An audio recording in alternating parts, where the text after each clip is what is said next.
Hello and welcome or welcome back to my channel. My name is David Novak. This is just going to be an impromptu poetry reading. I just watched part of a interview or a discussion, I guess would be more the word, between Heather Cox Richardson and Jim Acosta, and talking about the attempt by Donald Trump to turn our country into a police state. And at one point, Jim Acosta said, "This is not who we are." And I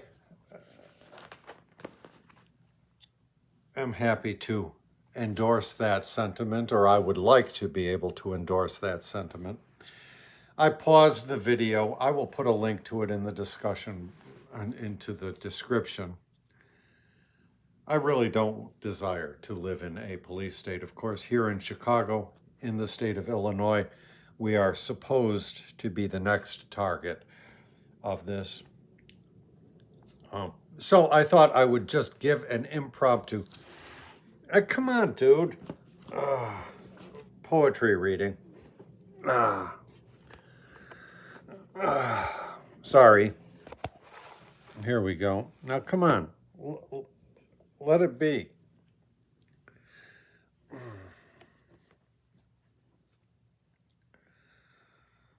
Maybe I should start this again, but that's all right.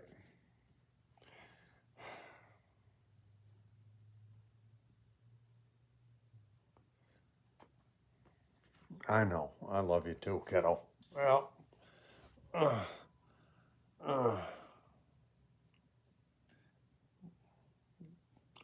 don't want to see that.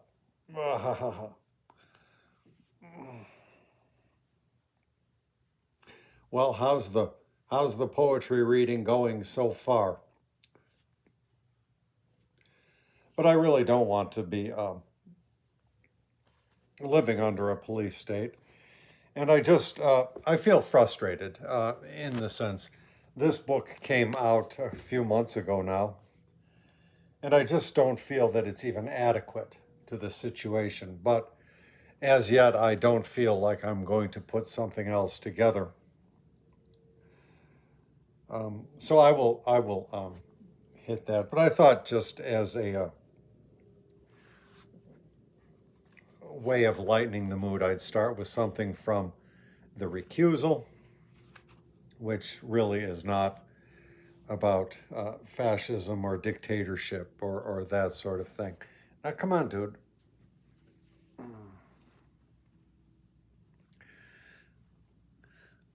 I couldn't sleep a wink, but now am groggy. I fell asleep just as the sun was rising. I think I'm late for my meeting with Augie. What time is it? My mind is very foggy. Yet, is the matter really so surprising? I couldn't sleep a wink, but now am groggy. And I still have to go and walk the doggy. The sun now having climbed in the horizon. I think I'm late for my meeting with Augie. Are these wonton? I think they are pierogi. No time to eat. They look unappetizing. I couldn't sleep a wink, but now am groggy. Whatever this was, it has gotten soggy. The spoilage past potential for disguising. I think I'm late for my meeting with Augie. My noggin's feeling just a bit egg-noggy. Yet Augie's waiting, whom I am advising. I couldn't sleep a wink, but now am groggy. I think I'm late for my meeting with Augie. This is, of course, intended as a metaphor for our current situation, an allegory. You understand, we are late in dealing with this situation, and we have to step up to the plate, as it were. Okay, so this book was from 2009, So it's really not an allegory of this. I think this was in a Japanese garden somewhere, possibly in Los Angeles. I can't remember anymore. And just for the heck of it, I'll read something from the condemnation. This is from 2003.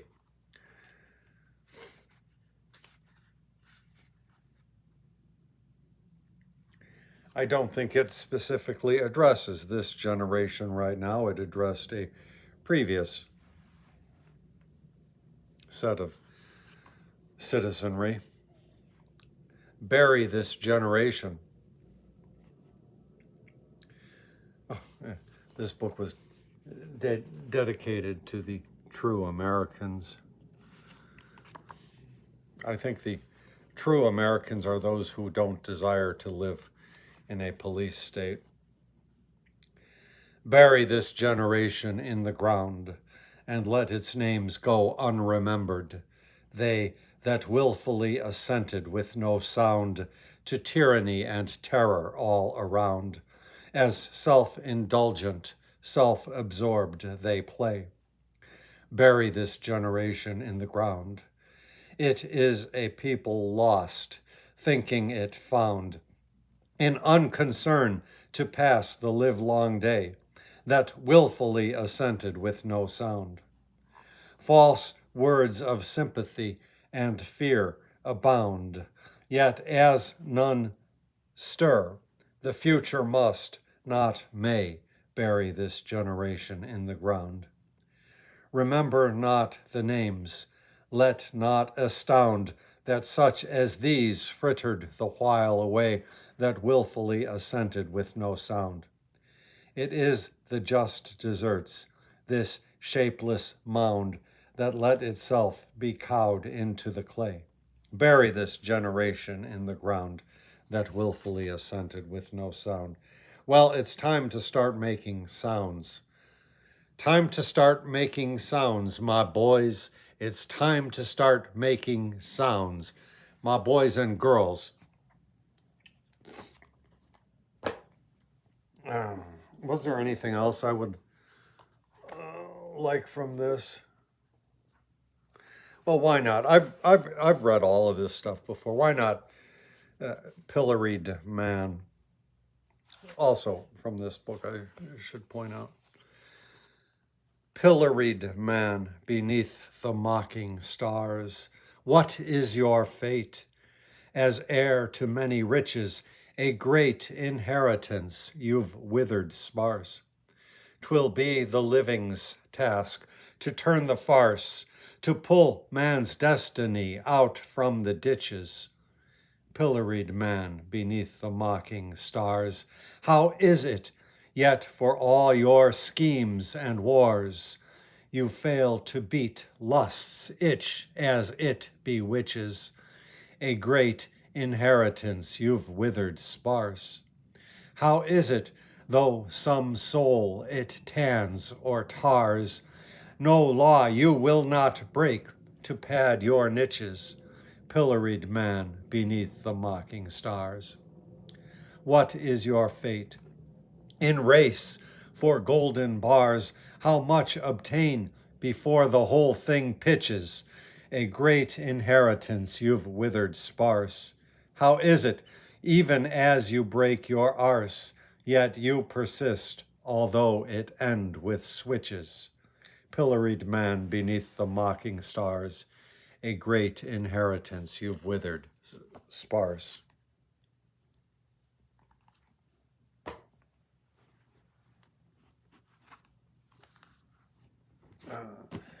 I'm mucking up my books here.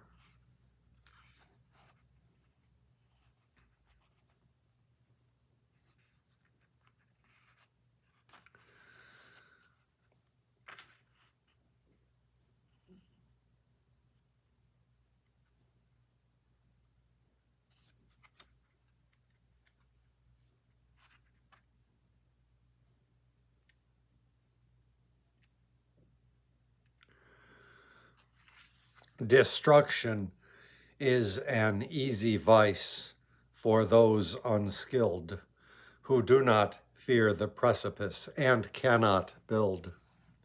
'Tis easy to tear down a thing, to maim and kill, but to console by comforting, Lord, that takes skill. Against Holy War. See if there's anything in here that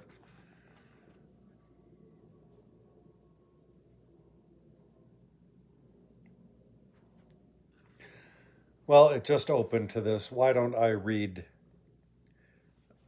this little... I like to throw up the meter once in a while and do something different. This is called Fleeting the Vagaries of Profit.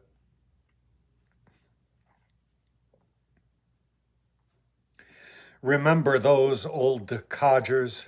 This is from what? When did this come out? 2007, maybe? Fleeting the Vagaries of Profit.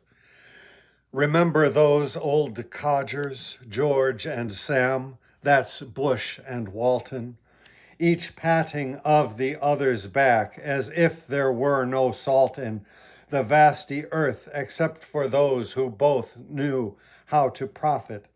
Yet what have they bequeathed us, please? That perch you must come off it. So both colluded in a way to take jobs that paid better, and sent abroad to China hands that knit and purl that sweater. Not that you understand I harbor feeling as begrudge my good Chinese friends, Pengyomen, who mostly toil and trudge. But I resent the profiteers that toy with persons' lives, as make employees bondsmen that are trapped within the hives of labor without any true compassion to console them, fulfilling tasks too sweet in modulated rank and column.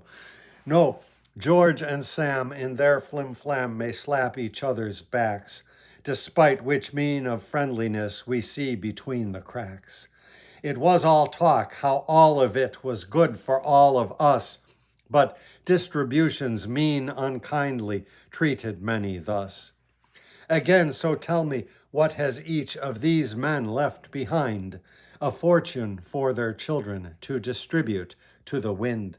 Disasters, turmoil, trouble, as ensue without some charm to compensate depletion, having pilfered all the farm. So the majority will starve for bread, save Ali Baba come open up the store. Bush had Ambassador El Saba, hands overhead clasped to congratulate his war Kuwaiti, while Walton saw communities reach poverty like Haiti. Nor either George nor Sam, nor neither Sam nor George, you notice, more than hot air has left us, having flapped his epiglottis. For plastic goods and oil muck as pollute land, sea, and air are but the legacy with us these rich men had to share. So should we then admire them, having made their buck held power? The vagaries of profit do not last beyond an hour, while it is only by the good a man has left behind eternal valuation we esteem so as we find. Nor don't supply me with a further cause for umbrage, unction. The children left behind is but a biological function. So one may swagger snidely with a codpiece for compunction. The heavens do commend neither the juncture nor the junction.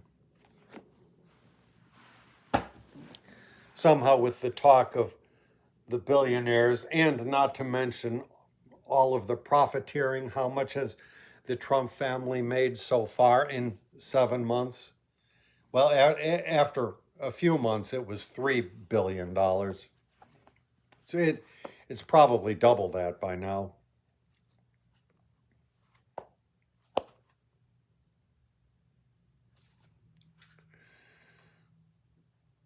Well, this we would not be where we are if it were not for men like Peter Thiel. So let me read a poem about shady Peter Thiel.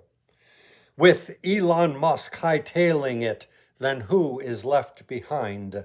A malice-driven, cruel nitwit to others suffering blind, who can step in to implement disastrous spending cuts, killing old, young, and innocents by tearing out their guts. Perhaps it is the architect and demolition man, Peter Thiel. When the place got wrecked, 'twas done all per his plan. Yet Thiel don't like the spotlight much. Just ask his proxy, J.D. J.D. Vance was a such and such till money came from Shady. It's Shady Peter lurks and lurks, you hardly see him moving. But cast some light upon the works, and you'll see him approving. The loss of life, the loss of work, the loss of benefits, he engineered. Like Captain Kirk, he at the console sits. Someone has got to helm the task of harming other people, if Peter and his like can bask in fruits of profits evil. Beware of Peter Thiel, however. Thwart him, he'll be your stalker. At vengeance he's uncomely clever, if you remember Gawker. From April 2nd. As I say, I wish these were better, but this will have to do for now.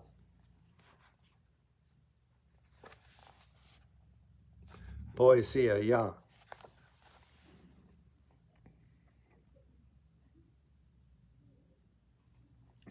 How about one about Canadians teaching us FAFO or FAFO? You know what that means.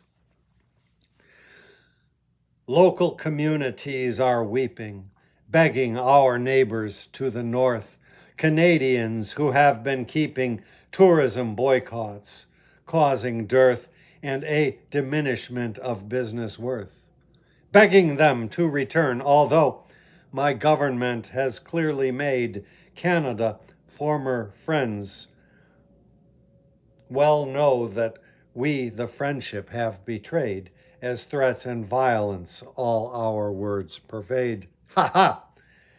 The world has changed.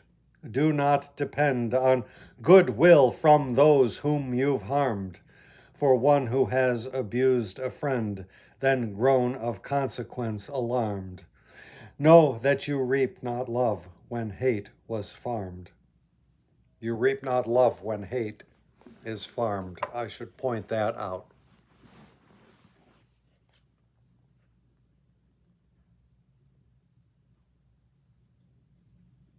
And how did we get here? Let us remember Trump insulting Serge Kovalevsky. With statements made derogatory about some person's handicap, remember Trump in all his glory, mocking with jibes and insults hoary, a man whose inspirational story did not deserve such crap. With statements and such mockery, no conversation is advanced, no boon they bring to amity, but rather him who speaks them see as lacking grace obnoxiously, not to be countenanced. From April 14th.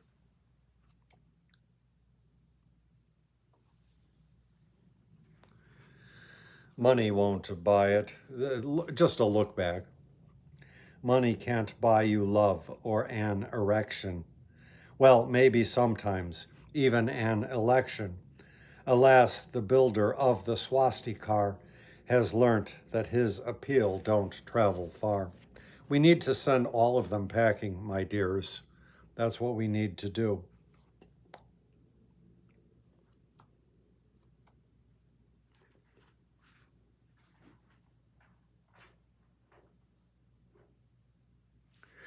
Well, why don't I conclude with my farewell speech and blessing of Pope Francis? This is the day Pope Francis died, the second day of Eastertide. Christ risen, he declared and saw mighty fulfillment of the law. We were not made for death, but life. He preached and saw a world of strife. What a great thirst for death and killing we witness, conflicts overspilling throughout the globe in multifold.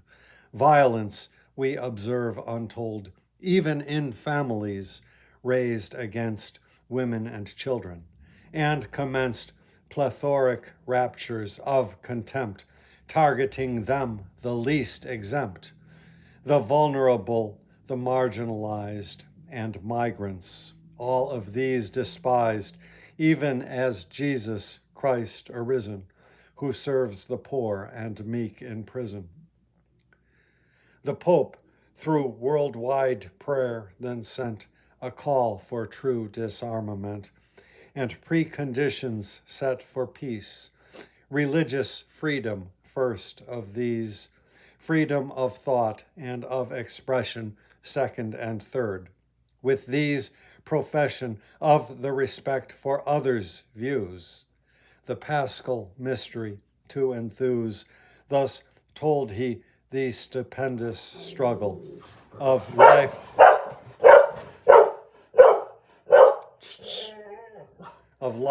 twixt death, as so we snuggle, secure in Christ's example thus of resurrection given us. Then later on, Pope Francis died, the second day of Eastertide, died after a meeting with J.D. Vance.